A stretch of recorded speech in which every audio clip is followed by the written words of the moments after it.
My thesis is about the history of language. I will be going to analyze the myth and science theories that try to explain its origins, and then move on to talk about its differences and its importance on human beings. The origin of human language has always been a much discussed issue, especially during Romanticism, from which we remember the philosopher Schelling, who claimed that language was an innate ability of humans, and Grimm, who instead claimed that it was a consequence of human evolution. There are now more than 7,000 languages worldwide, and this number reflects the great variety of cultures that exist, and each of these has its own legend concerning the birth of the world's different languages, such as the Aztec, Bantu, or Ticuna myth. But the best known legend in the Western world is that of the Tower of Babel, reported in the Old Testament, in which is told how God decided to punish man's pride by destroying the massive ziggurat, creating confusion among languages. The myths are contrasted with the theories of scientists, and the most credited is that of the New Zealand professor Quentin Atkinson. In fact, Atkinson, in his thesis, studied the process called the founder effect, in which he shows that human beings and consequently the first attempts at communication originated on the African continent, and there were changes in the language of origins due to a geographical shift. We can talk about binomial language culture, since the link between language and culture allows creating the identity of a nation.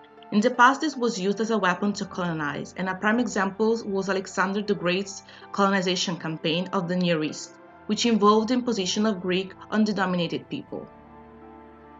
With English, we can still speak a universal language, as today it is the language that enables understanding between countries, and this is mainly due to the great influence that the United States has on the whole world, from commerce to music to the world of cinema.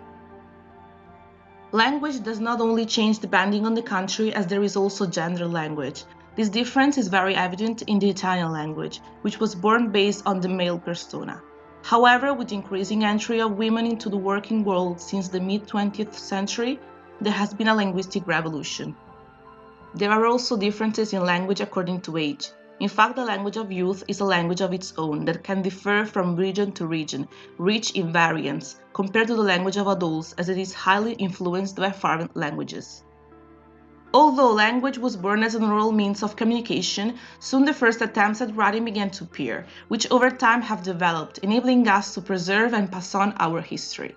The earliest examples of this process were cave paintings, and then the first writing system created in Mesopotamia around 3500 BC based on ideograms.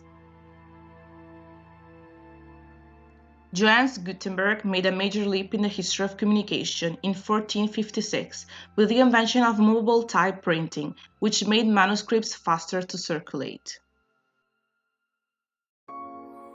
Long-distance communication became easier with the arrival of Samuel Morse's telegraph in 1837, which reproduced the letters of the alphabet by a series of dots and dashes.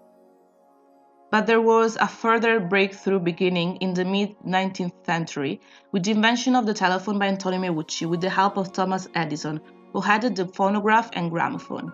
With the invention of the radio by Guglielmo Marconi and Nikola Tesla and the arrival of television in 1925, people began to spend more and more time indoors, making the house the focal point of social life. Unlike these means of communication, the computer was born primarily for military purposes, but as the years went by, it began to become in public use.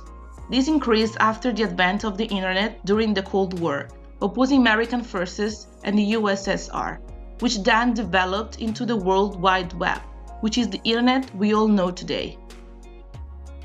The steady growth of the Internet allowed, in the second half of the 90s, the development of new categories of real-time communication systems, called social networks, that brought a major revolution in the area of social relations. So much so that, as the years went by, they became more and more important, as we can see today from Instagram, Skype, Snapchat, Facebook, and many more. In conclusion, we can agree that language is a very powerful communication tool, created out of the need to understand each other, a tool with many different characteristics depending on one's culture, as it also serves as a tool of identity, but not only between cultures, but also in microgroups, as young people within a larger society may be. It is a tool that has evolved over time and continues to change due to the many outside influences. It is not only made up of a set of rules and words, but also of ideas and dreams, ancient and modern history, inextricably linked together.